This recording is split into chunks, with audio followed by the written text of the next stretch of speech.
Students, last time we have started with the unconventional machining processes and the processes which are used for some specialized alloys or the materials which we cannot machine with the help of conventional machining processes. So these are very sophisticated processes, and the cutting here is not the conventional cutting, or it is not used for cutting the material, but we can generally we can drill a hole, we can shape the surface, or we can have a better surface finish, and the alloys and the metals which we cannot machine with the help of the conventional machining processes. That time we have to use these unconventional processes, and we have started with the unconventional processes. Last time we have seen the classification of that: thermal basis, then chemical machinings, then electric. We have seen that detailed classification in the last video, and we have also seen the we have started with the mechanical type of unconventional processes, and in which we have seen USM, that is ultrasonic machining. So ultrasonic machining, I have told you last time, the name ultrasonic is the frequency greater than the frequency of sound. So there is an electrode which vibrates with a frequency greater than the frequency of sound. So that's why it is known as ultrasonic, and that electrode is specifically named as sonotrode. So that I have told you last time, and we have seen this. There is that electrode, that tool here, you can see in the diagram. The tool here is vibrating.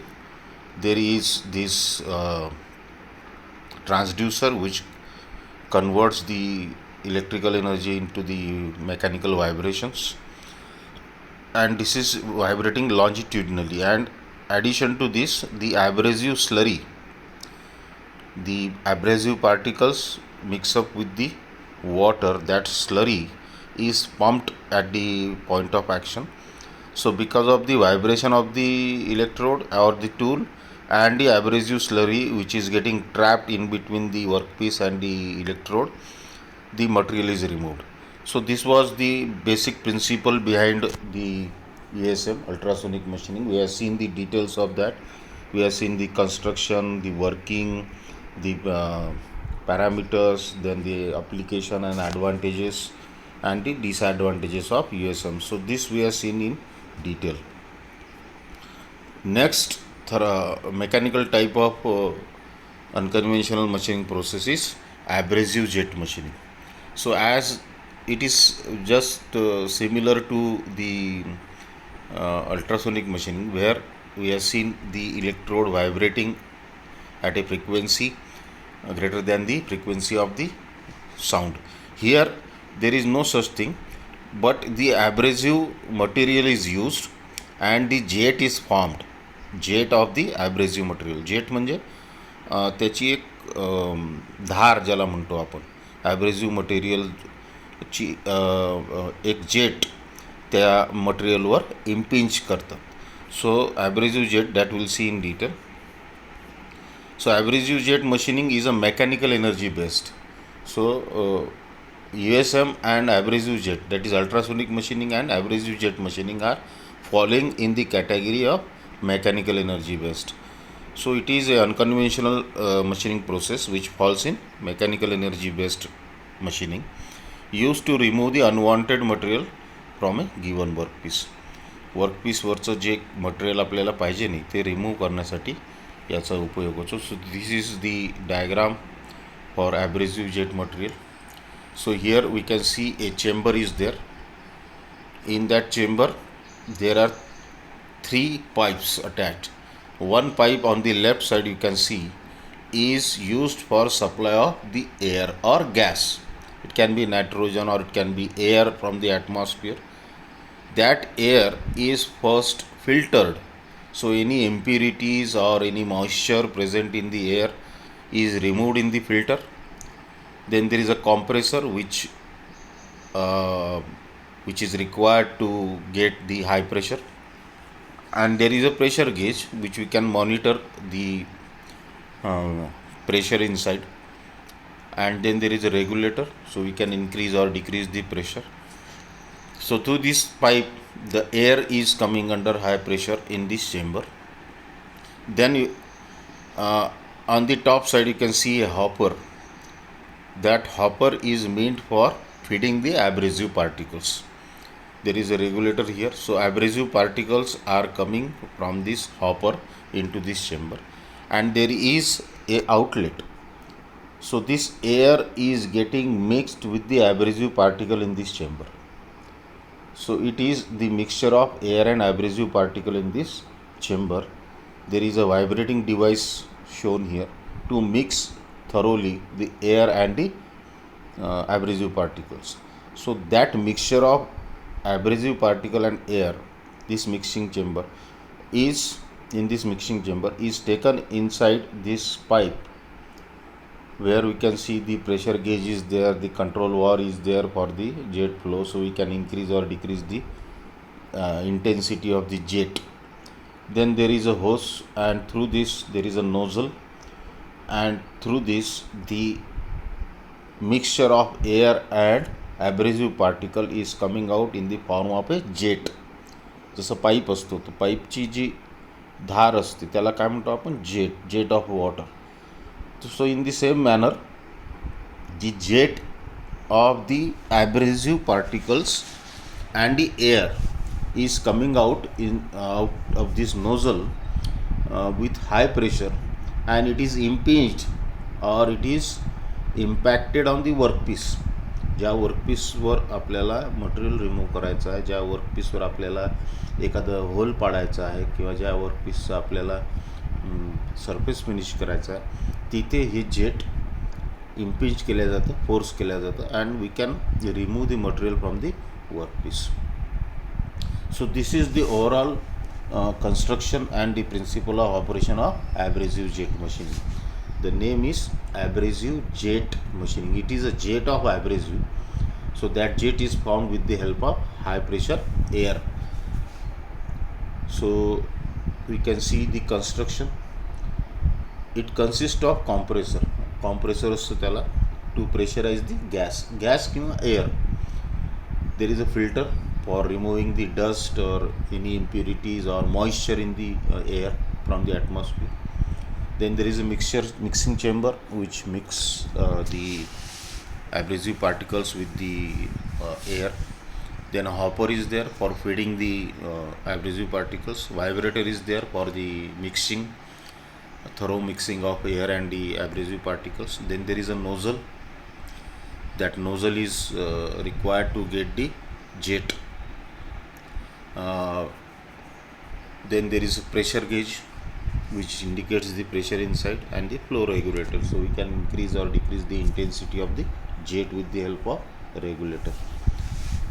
The nozzle is made of hard material like tungsten carbide. कारण जे nozzle आहे तिथे pressure खूप जास्त आहे, ॲब्रेसिव्ह particles तिथून निघतात आहे प्रेशरने, तर ते खराब होऊ शकतं. विअर अँड टिअर त्याचंच ते जेट जे आहे ॲब्रेसिव्हचे ते त्या नोझललाच खराब करू शकतं. म्हणून त्या नोझलची रिक्वायरमेंट आहे की ते हार्ड मटेरियलचं असलं पाहिजे.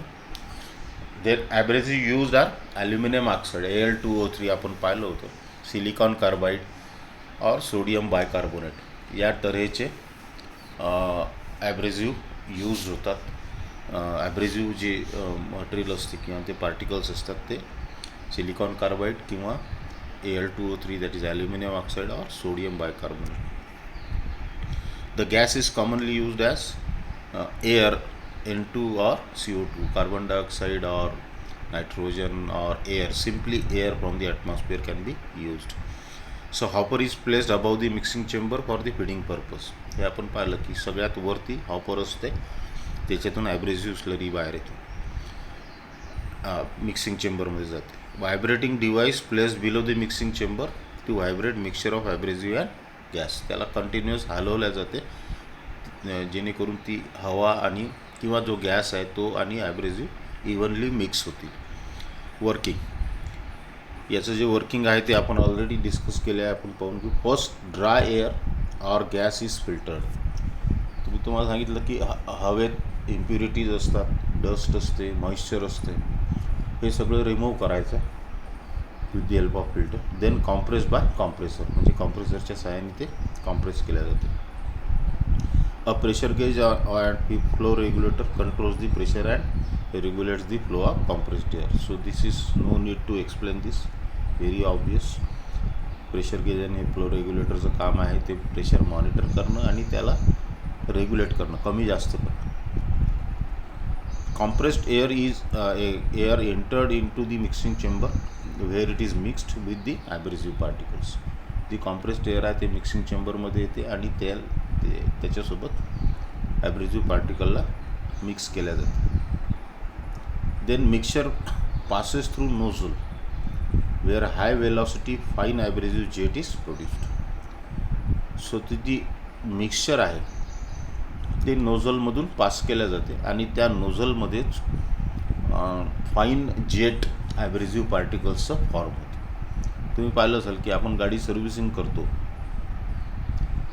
तर ती जे नोझल असते समोर, त्याच्यामधून जे वॉटर जेट येते ते आपल्या साध्या नळाच्या किंवा साध्या पाईपच्या याच्यापेक्षा त्याची इंटेन्सिटी जास्त असते, प्रेशर जास्त असतं आणि म्हणून we can remove the dust on the vehicles very easily. So in the same manner the nozzle is there. That nozzle is made up of tungsten carbide to avoid the wear and tear and the jet of abrasive is formed in the nozzle.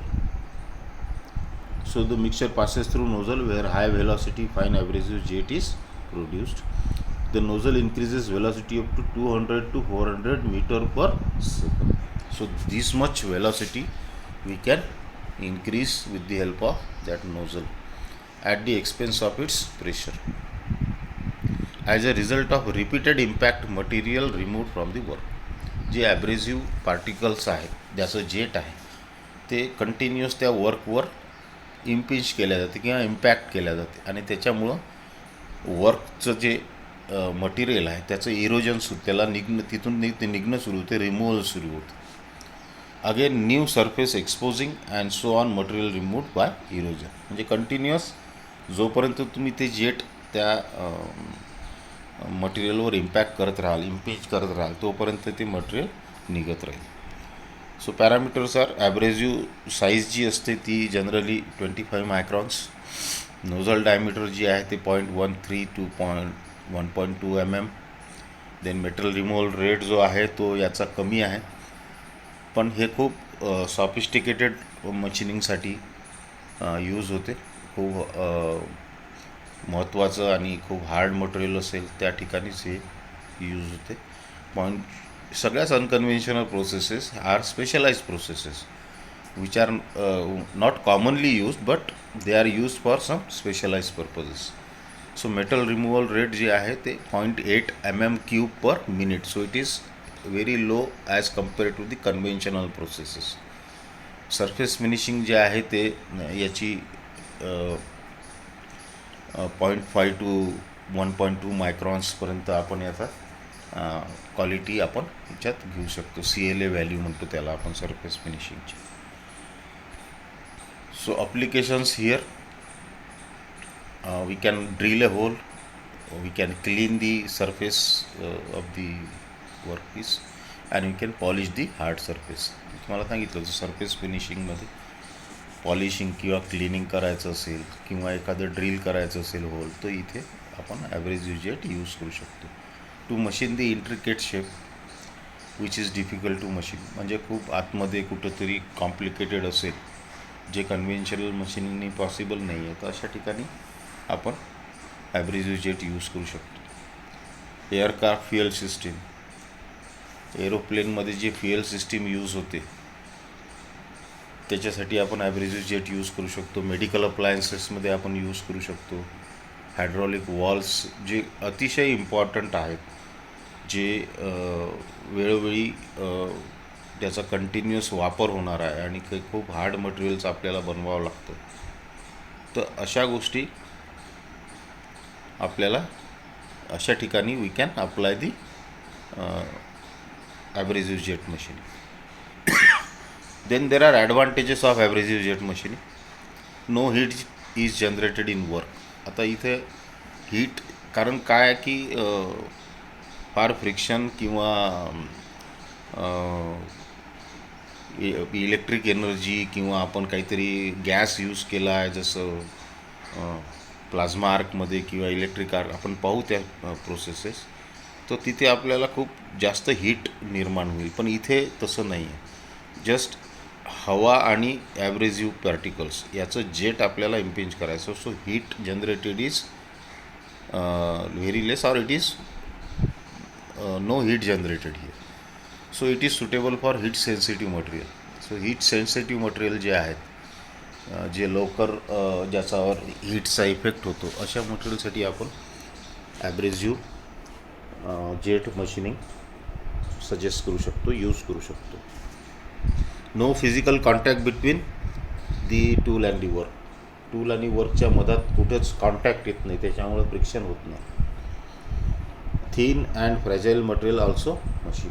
जे एकदम पातळ आहे किंवा एकदम fragile आहे, breakable आहे, तुटू शकतो असे मटेरियल पण आपण ॲब्रेझिव्ह जेटनी यूज, कारण फोर्सेस जे आहेत ते फार कमी आहेत. Investment is less because the simple construction is there for the abrasive jet machining. So initial investment is less. Surface finishing is smoother, we can get it. Disadvantages मी तुम्हाला सांगितलं होतं की मटेरियल रिमूव्हल रेट जो आहे MRR तो कमी आहे. पण काही ठिकाणी आपल्याला हेच यूज करावं लागतं. काही फॅक्टर्स असे आहे की जिथे आपल्याला abrasive jet machining we can use with the help of advantage. So low removal rate, then abrasive powder cannot be reused. जी ॲब्रेझिव्ह पावडर आहे ती पुन्हा पुन्हा रियूज नाही करता येत आपल्याला, कारण ते हवेचं प्रेशर आणि वर्कपीसवर इम्पिंज केल्यावर त्याचं जे प्रॉपर्टी आहे ॲब्रेझिव्हनेसची ती कमी होऊन जाते आणि मग त्याला आपण पुन्हा यूज करू शकत नाही. नोझल लाईफ इज लेस. मी तुम्हाला पहिलेच सांगितलं की ॲब्रेझिव्ह अँड दॅट टू ॲट हाय प्रेशरच्या कॉन्टॅक्टमध्ये नोझल येत असल्यामुळे त्याचं विअर अँड टिअर फास्ट होईल, ते लवकर खराब होईल.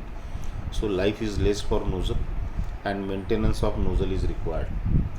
नोझलला वेळोवेळी तुम्हाला म्हणजे दुरुस्त करावं लागेल किंवा रिप्लेस करावं लागेल. Factors affecting performance, abrasive grain size, its mass flow rate, त्याचा फ्लो रेट म्हणजे किती रेटनी ते फ्लो होते with the help of air, आणि त्याची साईज ग्रेन साईज याच्यावर याचा परफॉर्मन्स इफेक्ट डिपेंडिंग असतो. मिक्सिंग रेशो, हवेसोबत किती इझिली ते मिक्स होऊ शकते, किती होमोजिनियस मिक्सचर फॉर्म होऊ शकते, त्याच्यावर पण याचा परफॉर्मन्स डिपेंड आहे. देन व्हेलॉसिटी ऑफ ॲब्रेझिव्ह पार्टिकल्स, त्याची व्हेलॉसिटी कमी जास्त आपण करू शकतो. कमी असेल तर मटेरियल रिमूव्हल रेट कमी होईल, परफॉर्मन्स कमी होईल.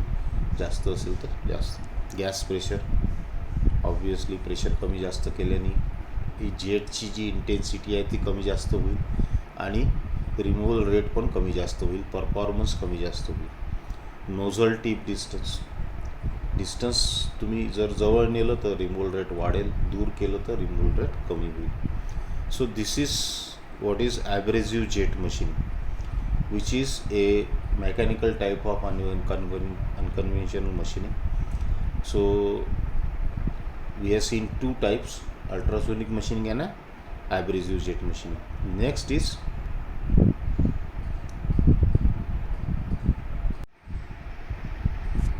we will see next the conventional and non-conventional machining, comparison between these two. I think we have seen, but we'll revise this and we'll start with the EDM, that is electric discharge machine. So the first difference in conventional and unconventional is that in conventional जे आपण पाहिलं lathe असो म्हणजे turning operation असो, drilling असो, milling असो, grinding असो, हे सगळे कन्व्हेन्शनलमध्ये येतात. So there is direct contact between tool and the workpiece. Tool आणि वर्कपीसमध्ये डायरेक्ट कॉन्टॅक्ट असतो आणि तो कॉन्टॅक्ट असल्याशिवाय मटेरियलच रिमूव्ह होऊ शकत नाही, हे कन्व्हेन्शनलमध्ये. नॉन कन्व्हेन्शनलमध्ये tools are non conventional technique like laser beam, electric arc, म्हणजे टूलचं जे आहे ते वर्कपीससोबत कॉन्टॅक्ट येत नाही. So it can be a beam of light, laser ज्याला म्हणतो आपण, किंवा it can be a beam of electron beam, or it can be a arc, electric arc or a plasma arc. It can be abrasive slurry. So such type of methods are used for removal of the material. So tool is not coming in contact with the workpiece. Second is cutting tool always harder than workpiece. कन्व्हेन्शनलमध्ये cutting tool जो आहे हा वर्कपीसपेक्षा हार्डच असला पाहिजे, otherwise cutting होणारच नाही. जसं आपण पाहतो की घरी पण जशी काकडी कापायची असेल तर आपण चाकू यूज करतो. चाकू जर हा काकडीपेक्षा सॉफ्टर असेल तर कट होईल का? नाही. पेपरनी कट होईल का काकडी? नाही. So it is required to be hard material for the tool in conventional. Non कन्व्हेन्शनलमध्ये tool may not be harder, it may not be physical presence. म्हणजे तो जसं आपण म्हणतो की laser beam, so it is not physically existing, right. So त्याचा physical presence असेलच असं नाही, तो हार्ड असेलच असा नाही, त्याच्यापेक्षा तो सॉफ्टरच असेल वर्कपीसपेक्षा. So it may not be harder in non conventional. Third is tool life is less due to heavier. Tool life जे आहे कन्व्हेन्शनलमध्ये because of friction and it is coming in contact with the workpiece all the time. So tool life wear and tear will be always there and tool life will be less. Here in non-conventional, as it is not coming in contact with the workpiece, the life is obviously more.